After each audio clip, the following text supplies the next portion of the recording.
Jemma Green. Thank you, Peter.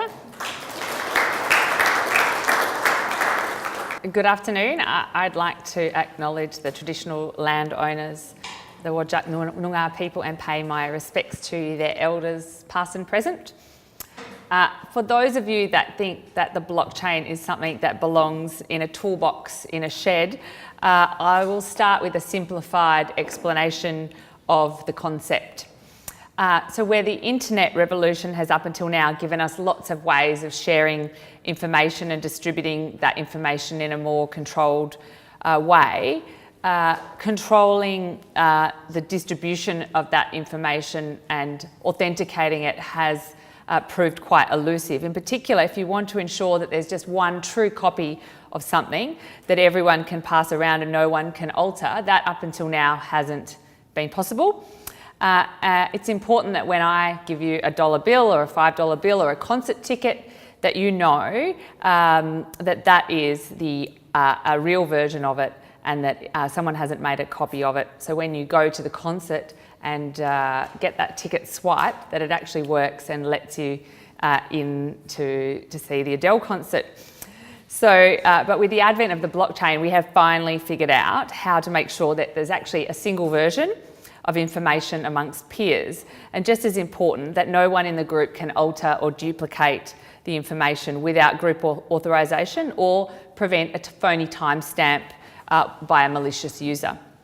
And this central problem of distributed control is the issue that is solved by the blockchain. And it's why suddenly a whole host of applications and technologies have suddenly popped up for storing value, certificates, and medical records are emerging. And this seemingly small change has allowed us to be able to transfer value over the internet without the need for a trusted third party, which is normally called a bank. And there's no need for a third party, as trust is implicit and inherent in the blockchain's technology design. And this is why this era is being called the Internet of Value, because the new technology promises inviolable security, and it's set to trigger a revolution in all institutions concerned with value, including banks, companies, payment processors, energy markets, and so on. They're all pretty much on notice. So I'm going to talk with you a bit more about the blockchain and some of the applications. But first, I just want to start off with the call that I received from Bill Ty, which was Sunday the 27th of July. And basically he texted me at 8 o'clock in the morning and said, can you come to the British Virgin Islands to Sir Richard Branson and my blockchain summit? And my husband was a little bit perplexed, but he was very supportive of the idea when he realised how much fun he was going to be missing out on. And I said about booking flights, and that was 4 flights and 36 hours of flying. And I took my 20-month-old daughter, Amelie, with me, and that's a photo of her when we arrived on the island after 36 hours flying. She was a trooper and didn't cry at all, but I'd just like to show you the photo of her after 4 days on Necker Island. So we both transformed from the Perth winter into the excitement of being there, and these are all the people that we were hanging out with. And the Blockchain Summit is basically looking at how the blockchain can be applied for social good. So this conference was really looking at applications that might have commercial uses, but also for social benefit. And this is the 3rd summit that has been held on Sir Richard Branson's Necker Island, which is in the British Virgin Islands. So we had to fly from Perth to Dubai, Dubai to New York to Puerto Rico, and Puerto Rico to Tortola in the British Virgin Islands. And the other speakers included Brian Ford and Michael Casey from MIT, Imogen Heap, who's a very famous singer from the UK, Conservation International President Jennifer Morrison, Sadia Marsberg from the Rockefeller Foundation, Yong Sun from Samsung, and then also Elizabeth Rosiello from BitPesa, who I'll talk to you about in a moment, and also the founder from identity startup Civic.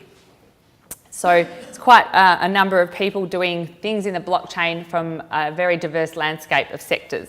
And Sir Richard Branson on our first evening said that blockchain could change the world in an incredibly positive way, and it's the people in this room that will make it change. And he said that, that something magical happens at each of these conferences, but most of it, the magic happens afterwards. And I'll share with you a bit about some of those things that I've witnessed happening both in my own personal circumstances, but also in that of some of the people at the summit. So I mentioned Bill Tighe. He was actually the person that invited me to the conference, and Bill is an innovator in residence and an adjunct professor at Curtin University, and he's been a serial venture capitalist and entrepreneur dating back to the 90s. He's also one of the early pioneers of the blockchain. So it was very nice to get to know Bill a bit more, as well as knowing him from Curtin University. And this is BitPesa, Elizabeth Rosiella. She actually, as an American lady, founded BitPesa to reduce the cost of transferring money in Africa. There's a lot of intermediaries that charge large sums of money to move funds across Africa, and the alternative is actually to move cash, which is even more costly and also risky. So she now is based in Kenya and had 2 children there, and she was talking about the profound difference that this has made in being able to move cryptocurrency, which is an instantaneous transfer of funds from one country or place to another. And it's made money transfer much more secure in Africa. And she basically was talking about the difference that it's made in increasing both the security and reducing the cost of transfer of funds. And you can see money transfer using cryptocurrency is prevalent not just in Africa but other parts of the world as well. Another person that was at the conference is Roya Mahbub, and she is an Afghan lady who's now based in New York, but she's set up a serial entrepreneur as well. Her latest venture is called Digital Citizen Fund, and basically many women in Afghanistan don't have ID or even bank accounts, and she wanted basically to give them a way of having financial independence. And so she's using Digital Citizen Fund to teach girls about blockchain technology, including Bitcoin and Ethereum, and how to code, and also financial literacy so they can manage their own money, and helping them to set up their own businesses. And Roya, who was named in 2013 as one of Time's 100 most influential people in the world. So it was a big honour to meet her. And her latest venture that she's setting up in New York is actually selling coffee using blockchain technology to track the provenance, and using the proceeds to forward her ventures in Afghanistan. So you can read about some of her work actually in Forbes. They just did a profile piece on her about 2 weeks ago. Also Bitfury, of which Bill Tighe is on the board of. Bitfury do Bitcoin mining, but they have a number of other Bitcoin projects as well. And one of them was looking at land registry in Georgia, which had become a big problem. So Georgia in the Caucasus of Eurasia, because of the war, many of the land title records were destroyed, and using blockchain technology, they have updated all of the records to be an inviolable and impermeable record, and they've virtually eliminated a lot of the land theft that was going on there, and they're now rolling out the same technology in the Ukraine and looking at other countries. So, and also in addition to Bitfury talking about this, a famous economist called Hernando de Soto was at the conference speaking about how land titling can be used as a way to get people to create their own personal identities as well. And he's done a lot of work in South America and also in conflict countries looking at that. Imogen Heap, I mentioned, she has set up a movement called Mycelia for music. A lot of artists have no idea when or where they might get paid for their songs being played in other countries, and she was explaining that all of a sudden she'll just get a small sum of money in her bank account, and it could have been from somebody playing it on the radio 2 years ago. The reconciliation process for digital music and rights payments is very long and opaque and tedious. And in places like China, for example, there's actually no system to ensure that artists there get remunerated for when their music is played. And so she's looking at and advocating how the music industry could use the blockchain to create a more efficient remuneration system so that artists can get paid and create more of their works.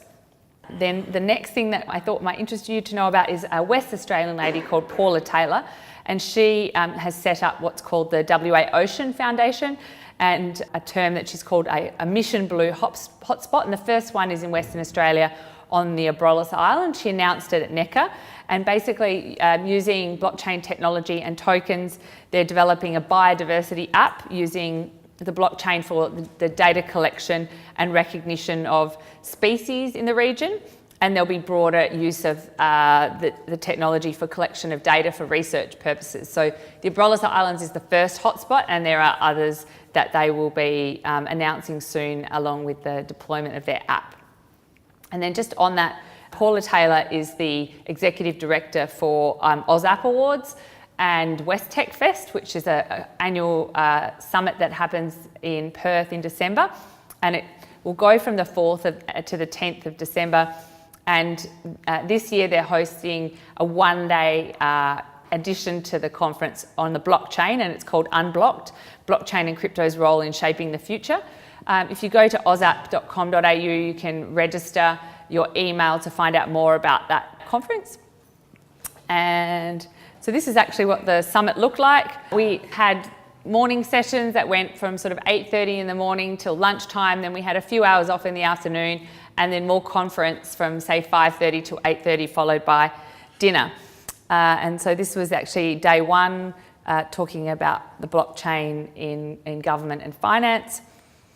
And this was the afternoon session on the island. This was by the beach house. And I'll show you some of the photos. So there's about 300 pink flamingos on the island. They are native to British Virgin Islands, but Sir Richard Branson has reintroduced them here. And there's a lot of nature. So this is my daughter Amelie playing with a lemur, and also with a tortoise, giant tortoises. These are not native to the BVI, they are from Ecuador, but they're very friendly. And I managed to take this photo of Sir Richard Branson with my iPhone doing a bombie in the water. And this was everyone piled into the swimming pool, and this was I got a photo with him both drenched. It wasn't exactly how I'd hoped my photo with Richard would be, but and then just a few other people. So Vinny from Civic is around ID identification, authentication using the blockchain. So many people in the world do not have ID, and using their technology, corporations and countries are able to say, if you can validate that you regularly top up your phone minutes and some other parameters, we can authenticate your ID, and the person actually holds their identification themselves. So it's not held by a third party. And if they want to provide a validation of their ID to somebody, they hold control of their identification, and to do that, which I thought was very exciting. And then Peter mentioned in the introduction that my PhD research was the reason why I stumbled across the blockchain and set up Powerledger, and he was absolutely correct. Basically what happened was in my PhD research, which is in disruptive innovation looking at solar and battery storage, I saw that in Australia we have nearly 20% of households with rooftop solar, but most of those are in houses, and hardly any in apartment buildings, which is about 30% of the housing supply. But the legislation which governs these buildings, strata law, means that the building can sell electricity to the tenants without a retail energy licence. And recognising that, I set about designing a solar and battery system for an apartment building, and realised that I was trying to find a piece of software that could allocate units of electricity to each apartment building, and that if they weren't home to consume their allocation, they could trade it with their neighbours, and I couldn't find any software that did that. And at the beginning of last year, I was introduced to a couple of blockchain developers and started investigating what is this blockchain and how does it work. And I got very excited about it. And Peter probably remembers I became slightly obsessed with it, and the obsession has remained, and saw that actually it could very transparently allocate units of electricity to each apartment building, and if you weren't home to consume your allocation, you could trade the surplus with your neighbour. And I introduced these blockchain developers to a guy called David Martin, who had been in the energy industry for a couple of decades, giving away his age then. He saw a problem in energy networks where the network is being used less as people install more distributed renewables and soon storage. And for network businesses, this spells trouble because they want to maintain the utilisation of the network, because every time electricity touches the network gets paid. And he thought that if you reimagine the network as a trading platform, as a transactive grid, the blockchain could enable that transactive grid to take place. So small transactions of electricity, citizens could sell electricity to each other peer-to-peer, and the blockchain would enable that, the registry of all the transactions and the settling of financial payments off the back of it. And so in May of last year, we decided to set up Power Ledger, and we've developed those two products for those purposes. And the first place we've been just deploying the apartment building product is at WGV, which is Landcorp's development in Whitegum Valley in Perth in Western Australia. And I mentioned the electricity network. Electricity basically for the past century has been a one-way street, but in the past 10 years really, a new system is emerging, and it's not just in Australia, it's in all developed countries around the world that have energy grids, and it's becoming a bi-directional system. So it used to be generation assets, transmission lines, distribution lines bringing electricity to consumers. But the new energy economy is characterised by bi-directional flows, small-scale generation, which sits in the distribution part of the network. So a distributed energy future is emerging, and as battery prices come down, we will see more of this occurring. As electric vehicle prices come down, which are driven by battery prices, we'll see more of that, and EVs are essentially batteries on wheels. And so we're moving to a new energy paradigm, and there are technologies which can enable the maintaining of utilisation of the grid, and we set up Power Ledger basically because we believe it can help with this energy future. And the blockchain, why the blockchain? Well, it is very fast and cheap and secure to settle multi-party transactions, which is peer-to-peer trading. The other is that you can form very safe and secure dynamic trading ecosystem. So you might have a part of the blockchain which looks at the Sydney market or the London market for electricity. It's also autonomous. It doesn't need a third party. It doesn't need an exchange or an intermediary. It can handle, I don't know who I'm selling my electricity to, but I can trust that the platform will record the information correctly and pay me accurately. And so it's called a trustless system for that reason. It doesn't need an intermediary. You don't need to wait 3 days or 60 days to be paid. It can happen virtually instantly. And so there's a lot of benefits. So in electricity markets, the wholesale market's 60 to 90 days to settle payments. So it's very inefficient, and it's because it takes so long to reconcile the information in all the different databases. And even our electricity bills are every 60 days because of the time taken to reconcile all the information. So it can basically improve the financial payments and payback period for investment in renewables. It also fixes the split incentive for tenanted properties. If you've got either a house or an apartment building, you can get the tenant to pay their electricity bill for the solar that they've consumed, which provides an income stream for the landlord to justify investing in renewables.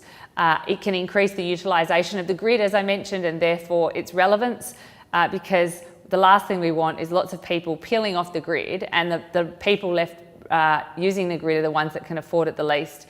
The grid is a very valuable resource in my view, and that was one of the findings of my doctoral research, that even with the best payback period, not everyone can afford solar panels. Being able to purchase renewable electricity from other people that have surplus supply is a way to give access to everybody. And the grid is also important for inner parts of cities where even With a lot of rooftop solar, you're never going to be able to provide enough electricity from a high density building. So the grid's needed to provide electricity to the inner core of cities and also for essential services. So there's a whole range of reasons why it's important, and so therefore we need to get the market conditions right to maintain the utilisation of the grid and therefore its relevance. It can also decrease wastage in electricity transmission, because there's a lot of electricity line losses from moving electricity via the transmission network to the distribution network. And if you can instead have localised electricity, there are less loss factors. I mentioned the deployment at WGV, and this is some of the news that we received in the Australian Financial Review. Our first peer-to-peer trial was in Busselton at the National Lifestyle Villages, which went from August to December 2016 last year. And we've also done peer-to-peer trading in Auckland in New Zealand with Vector, and that was including financial services as well. And Bank West have provided banking facilities to Power Ledger, which is really great because it has been hard for some blockchain companies to get financial services, and we're really, really grateful for their support. And then the other thing is an ICO. Who has ever heard of an ICO? Quite a few of you. So it's called an initial coin offering. It sounds like an IPO, but it's not, even though the headline on the Australian Financial Review article says that. But essentially, blockchain companies use coins to manage their ecosystem. So the Bitcoin blockchain manages itself by, you have a complex mathematical problem. If you solve that, you get given a Bitcoin. Different blockchains manage themselves differently, but they can sell their coins to people that are interested to participate in the market. And for the Power Ledger blockchain, we've created what are called power tokens, and we are presently selling about 35% of the total volume that we've created.